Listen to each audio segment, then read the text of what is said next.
suficiente, no porque hay un entorno de condicionamientos, porque hay una estructura de desigualdades. ¿Cómo hacemos para imaginar que no somos individuos aislados como hongos, separados unos de otros, sino que tenemos una ligazón que hace que las posibilidades aumenten si logramos conjuntar incluso nuestras debilidades? Que esa debilidad individual puede compensarse con la fortaleza de otra persona que a la vez carece de algo que puedo dar. Y entonces, conjuntamente podemos lograr una fortaleza, y esto lo enseña la biología. Muchas veces el lenguaje libertario es un lenguaje biológico, ¿no? De supervivencia del más fuerte. Bueno, la biología nos enseña que efectivamente hay individuos que triunfan porque son individualmente los más fuertes, y se adaptan porque individualmente pueden de manera solitaria cumplir sus objetivos, pero la biología también nos enseña que pueden triunfar, que pueden sobrevivir, que pueden tener éxito en su vida individuos débiles que cooperan. Entonces individualmente son débiles, pero en la cooperación construyen una unidad fuerte.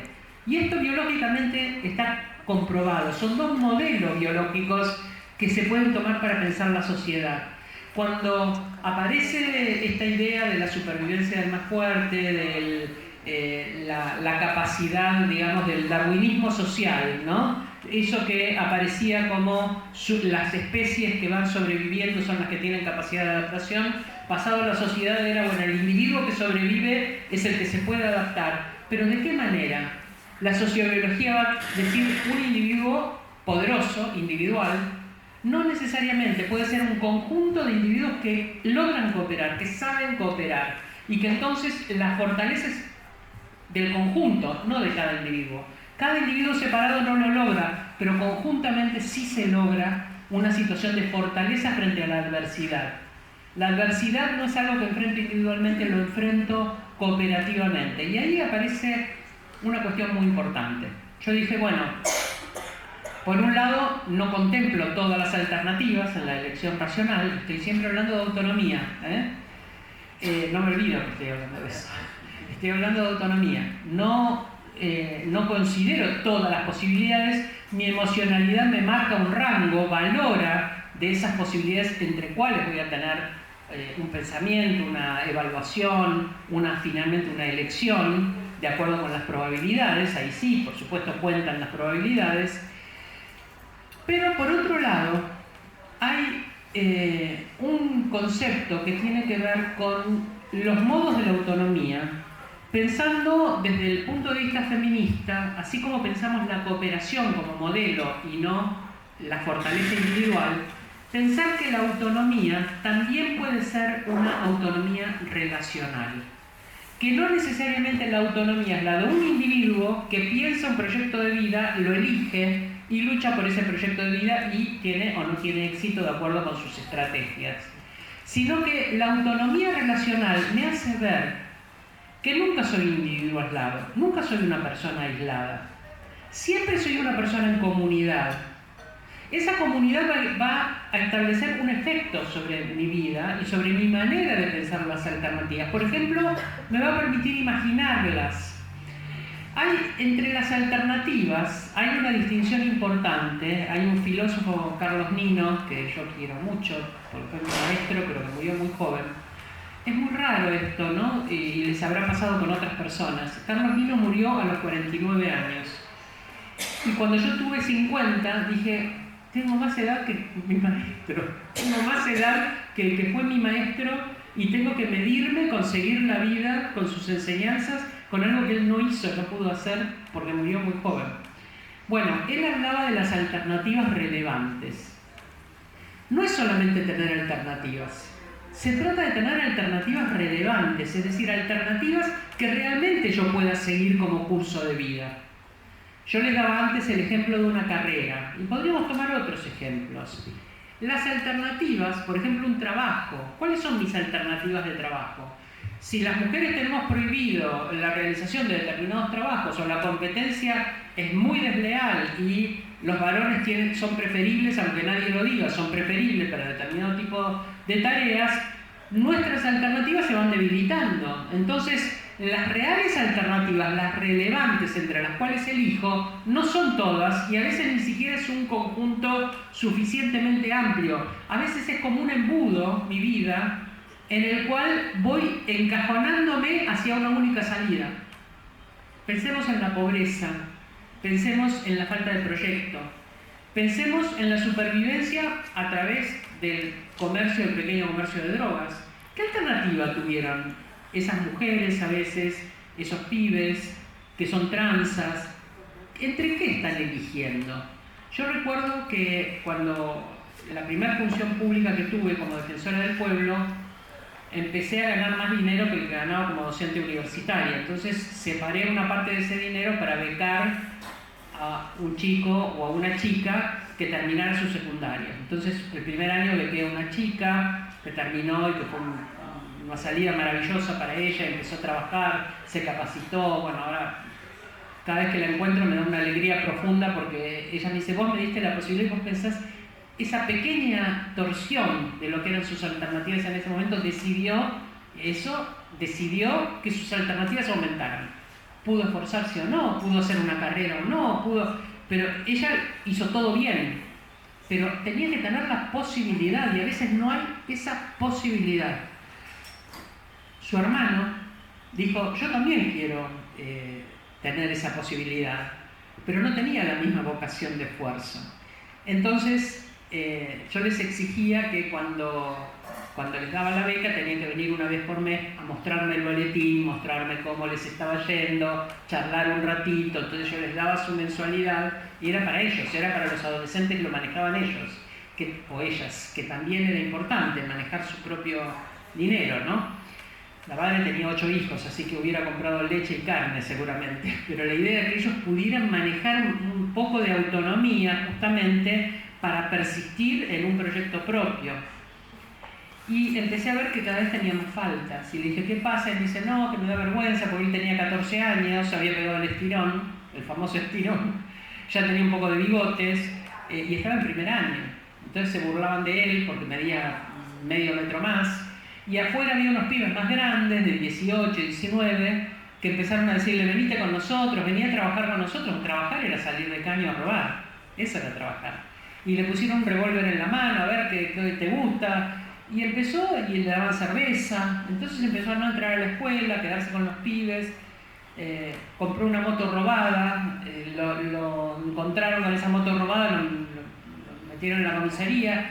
Esos destinos que se van angostando, ¿no? Se van cerrando, donde tiene que haber algo personal, pero tiene que haber posibilidades reales, y no hay a veces. Yo trabajo, ahora menos, pero trabajé mucho tiempo con personas en prostitución. Y siempre está el debate, ustedes saben, entre el abolicionismo y el regulacionismo, entre mujeres o travestis o trans que dicen yo con mi cuerpo hago lo que quiero, que tiene que ver con lo que estamos charlando hoy, ¿no? Yo con mi cuerpo hago lo que quiero, así que si yo quiero vender mi cuerpo, ofrecer un servicio sexual y cobrarlo, eso me da más dinero que si voy a limpiar el baño de una casa ajena o los calzones de una persona ajena. Siempre la comparación es entre el trabajo sexual y el trabajo doméstico. ¿Cuáles son las alternativas reales de esas mujeres o de esas travestis o trans? Si me dicen yo en una noche gano más que en un mes limpiando una casa ajena, o ponen como humillante la tarea de hacer un trabajo de limpieza, como algo humillante porque muchas veces el trato es humillante, muchas veces no las formalizan, no les pagan lo que corresponde, no les las tratan como corresponde. Entonces, en su sistema de elección racional, las posibilidades que tienen son dos, no ven más posibilidades más allá de eso. Entonces, en este binarismo entre el trabajo doméstico y prostitución, y este decidir con mi cuerpo hago lo que quiero, hay una propiedad, la única propiedad de la que disponen, que es su cuerpo. Su cuerpo es la única propiedad. En la modernidad, cuando se rompe con la idea medieval que se venía llevando adelante, de la esclavitud, y aparece la idea de que el individuo es libre, tiene los mismos derechos, y que entonces ya no hay esclavitud, por lo tanto si trabaja, vende su fuerza de trabajo a cambio de un salario, ya no es esclavo. Vende voluntariamente su fuerza de trabajo a cambio de un salario que acuerda con quien lo contrata. Esto es un sentido ideal, ¿no? Los filósofos de esa época, John Locke sobre todo, decían: una persona tiene una propiedad en su propio cuerpo y esta propiedad nadie tiene derecho excepto él. Eso quería decir, nadie puede apropiarse del cuerpo de otra persona. Nadie puede ser esclavo. Pero en realidad, lo que quiero que pensemos es en qué consiste realmente el sistema de esclavitud. Porque, en primer lugar, esta idea, todo individuo tiene una propiedad en su propio cuerpo y esta propiedad nadie tiene derecho excepto él, en las mujeres todavía es una deuda. Los cuerpos de las mujeres todavía están al servicio de proyectos que no son nuestros. No tomamos decisiones sobre nuestros cuerpos porque no hay políticas de salud sexual y reproductiva, no hay políticas de cuidado, hay violencia incluso física, sexual. Entonces, todavía las mujeres está el Estado en deuda con el reconocimiento de ciudadanía más básico, que es el fin de la esclavitud. En los varones se decía, tiene derecho al propio cuerpo, es decir, el cuerpo es la primera pertenencia. Cuando una mujer dice mi cuerpo es mío y con ese cuerpo hago lo que quiero, lo está pensando como una mercancía. Es un cuerpo que puedo vender, no un cuerpo del que me apropio para un proyecto de vida. Lo puedo vender, lo puedo ceder en un servicio sexual, lo puedo ceder vendiendo gametos, vendiendo óvulos, lo puedo ceder en una gestación por sustitución, vendiendo mi capacidad de gestar. Todas cosas que están ocurriendo. Entonces, ¿hay una verdadera propiedad sobre el propio cuerpo? ¿En qué consistiría la propiedad sobre el propio cuerpo? Ahora voy a ir a eso, ¿no? Pero pensemos que cuando hablamos de propiedad sobre el propio cuerpo, no hablamos de propiedad en el sentido de tengo una casa, tengo un auto y tengo un cuerpo.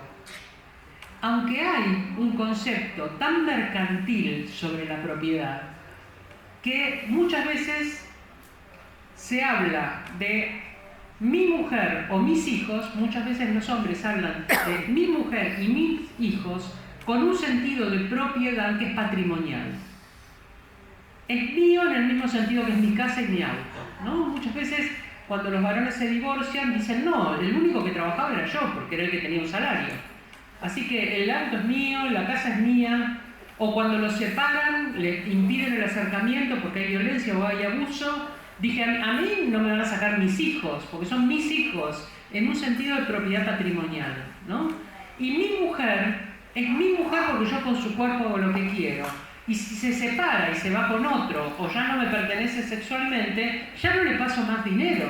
Porque yo le voy a pasar dinero si es mi mujer, pero si no es mi mujer, no le paso más dinero. Recuerdo un dirigente, que esto es una cosa que me impactó mucho, porque era un dirigente popular, de izquierda, que me dijo que había tenido un problema de violencia con un compañero, porque el compañero había ido preso, y entonces él, mientras el compañero estaba preso, él como dirigente del barrio, a la mujer del compañero y a los hijos chiquitos que tenía, los sostuvo económicamente, 2 años que el hombre estuvo preso.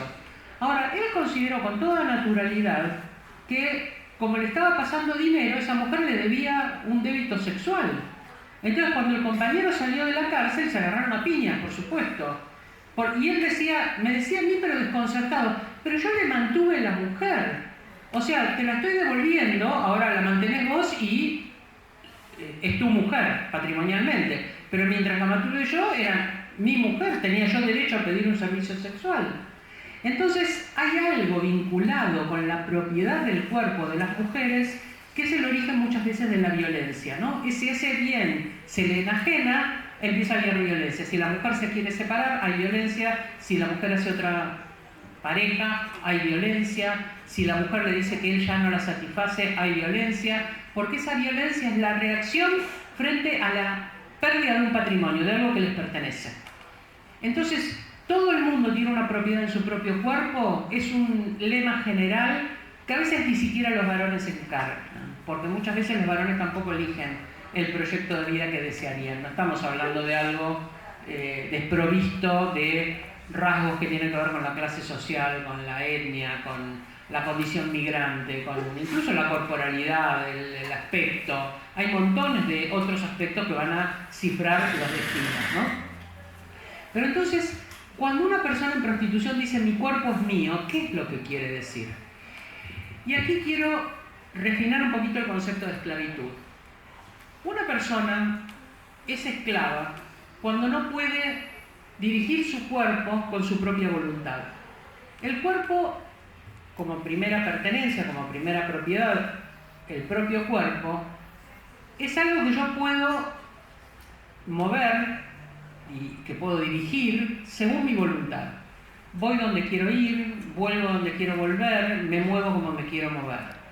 Ahora, si yo soy una persona esclava, el lugar donde voy a ir, donde voy a volver y como me voy a mover, es según la voluntad del amo, no según mi voluntad. Mi voluntad como esclavo o esclava queda neutralizada y soy una especie de extensión, un cuerpo que extiende la voluntad del amo. El amo quiere que se alimenten los animales, pero no quiere ir él. Entonces su voluntad de alimentar los animales la realiza alguien que quizás no tiene ganas de ir a alimentar los animales, pero es esclavo, entonces neutraliza su voluntad y va a hacer lo que el amo le manda. ¿Se entiende esto? Si tengo una voluntad personal, la voluntad debería regir mi propio cuerpo, pero en lugar de mi voluntad la rige la voluntad de otro sujeto. Eso es esclavitud. Cuando pensamos en la prostitución, si pensamos en la sexualidad de una persona, la sexualidad libre tiene como contraparte sexo, es sexo por sexo. Tenemos la sexualidad que queremos con la persona que queremos. Y la conducta sexual que tengamos es perceptiva, supuestamente sensible a cómo está la otra persona, porque es un vínculo. No es nada más que una cosa dirigida individualmente. ¿Qué pasa en la prostitución? La persona que está en prostitución tiene la sexualidad que quiere, con quien quiere, la conducta sexual que quiere, o aquella que le indica el que le paga. Quien le paga le dice, te pago para que hagas esto, esto y esto. Y la persona tiene que hacer no lo que se inspira en el momento, sino esto, esto y esto que le han contratado y por lo que le han pagado. Entonces, ¿es una condición libre? ¿Mi cuerpo es mío y hago lo que quiero? ¿O es una condición de esclavitud donde mi voluntad está neutralizada en función de ese comercio sexual donde la única voluntad que cuenta es la del que paga, la de quien contrató ese trabajo? Yo creo que tenemos que pensar estas cuestiones vinculadas con la libertad del propio cuerpo y con mi cuerpo hago lo que quiero. Tenemos que pensar cómo no transformar en mercancía la corporalidad, cómo pensar la corporalidad de otra manera. Entonces, ahí quería ir al tema de la corporalidad, ¿no? Hablamos de emancipación, de liberación y libertad, hablamos de autonomía, de elegir el propio proyecto de vida, de elección racional, de las alternativas relevantes, porque si no tengo alternativas relevantes no estoy ejerciendo una libertad ni una racionalidad apropiada en cuanto a los proyectos de vida. Quiero hablar entonces de la corporalidad.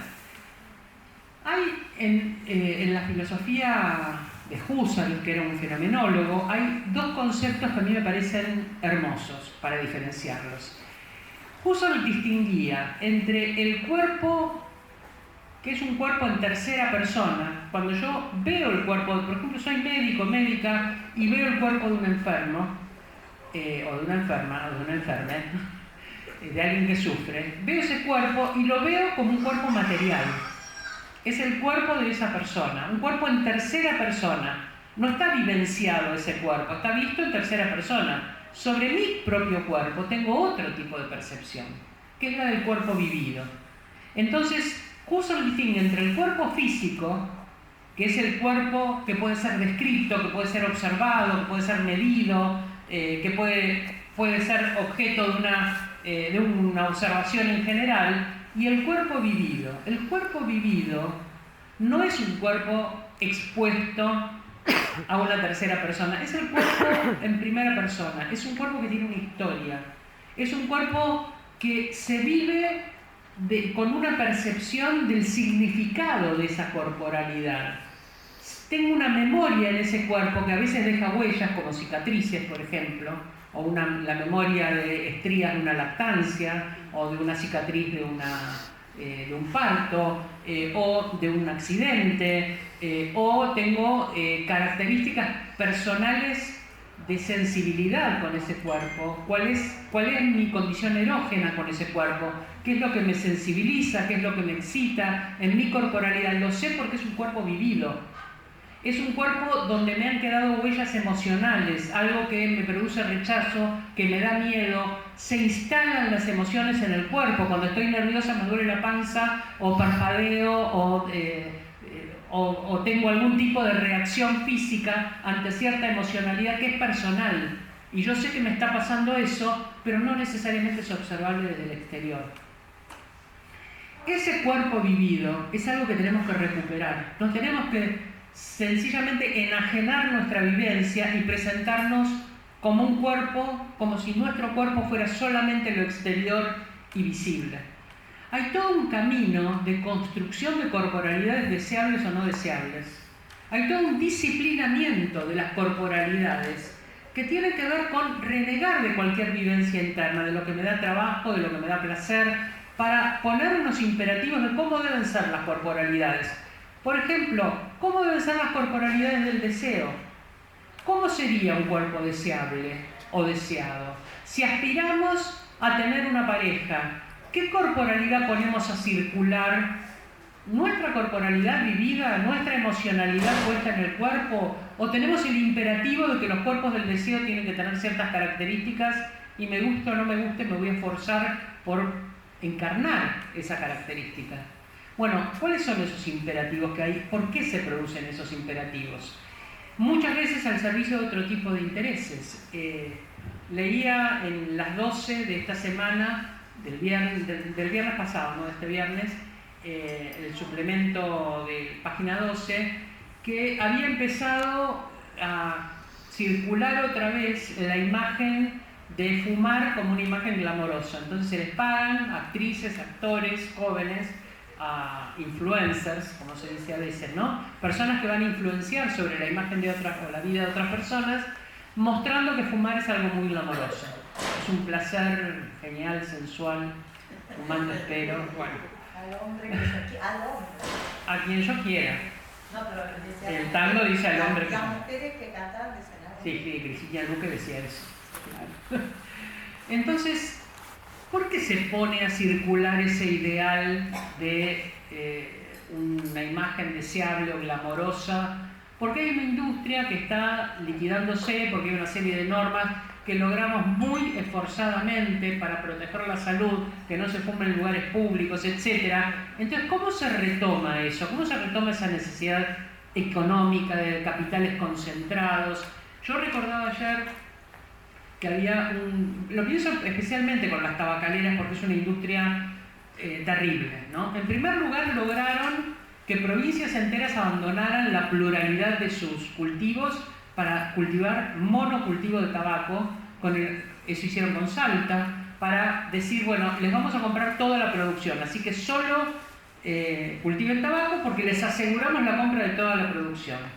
¿Qué pasa cuando hay un monocultivo de tabaco, de soja o de lo que sea?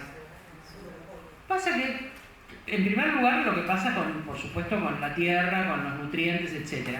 Pero pasa que cuando se quiere un alimento, ese alimento no es accesible porque ya no están las huertas, ya no están los pequeños cultivos, la agricultura familiar, la agricultura de los pueblos originarios, todo eso se barre y esas pequeñas maneras de vincularse con la tierra y de vincularse socialmente para poder intercambiar esos productos, bueno, ahora lo tengo que traer en camión desde no sé cuántos kilómetros porque ahí solo se cultiva el tabaco. Y también por las fumigaciones que estropean toda la tierra. Por las fumigaciones, por eso está la cuestión de la tierra, por supuesto, las huertas no sobreviven y bueno.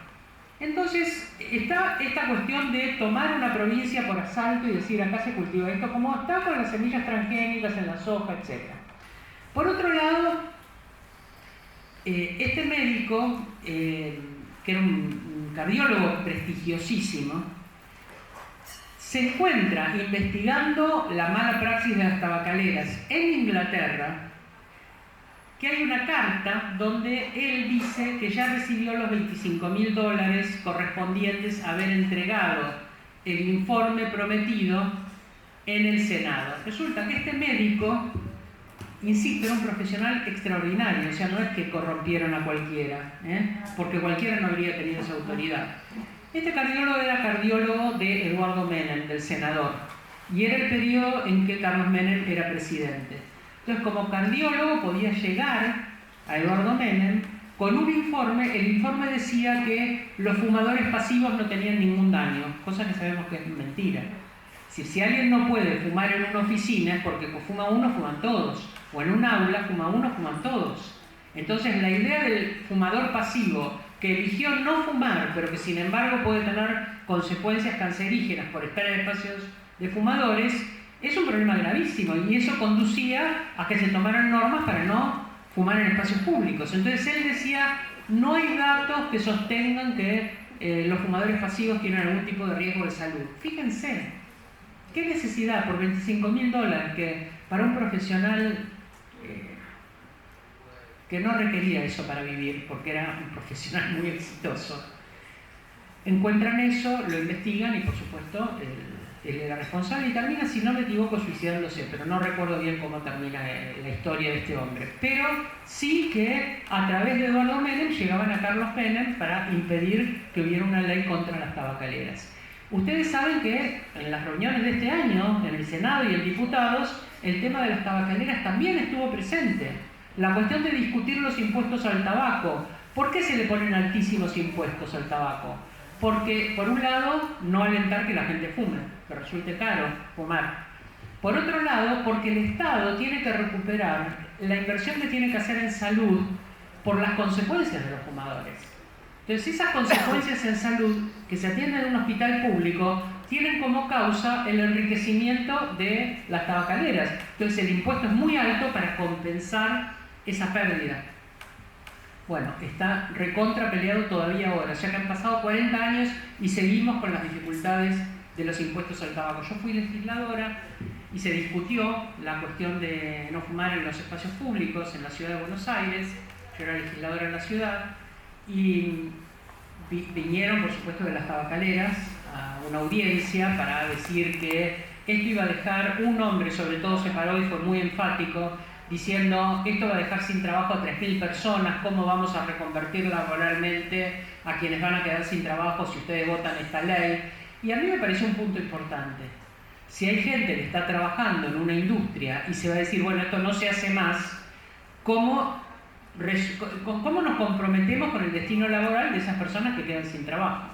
Y él hablaba en nombre de los trabajadores porque nosotros no tenemos, bueno, todo un discurso así muy encendido, como si fuera un sindicalista, muy enfático. Entonces le pedí a mi asesora, le digo, mira, cuando terminó de hablar, le digo, mira, acercate y decirle que por favor te dé una tarjeta, que quiero comunicarme con él y hablar un poco más sobre este asunto, a ver qué podemos agregar. En la ley se podía agregar alguna compensación económica, una capacitación, la reabsorción en otro espacio laboral, etc. Me parecía importante. Y el tipo, medio que al final le dio la tarjeta, y cuando le dio la tarjeta era gerente de una tabacalera. O sea, los 3.000 trabajadores no estaban ahí presentes. Él era gerente de la tabacalera, es decir, era uno de los que se beneficiaba con que no saliera la ley, no uno de los que se perjudicaba si salía. Entonces, la mala praxis política para este tipo de prácticas es enorme. Con lo cual quiero decir que esto venía a raíz de que se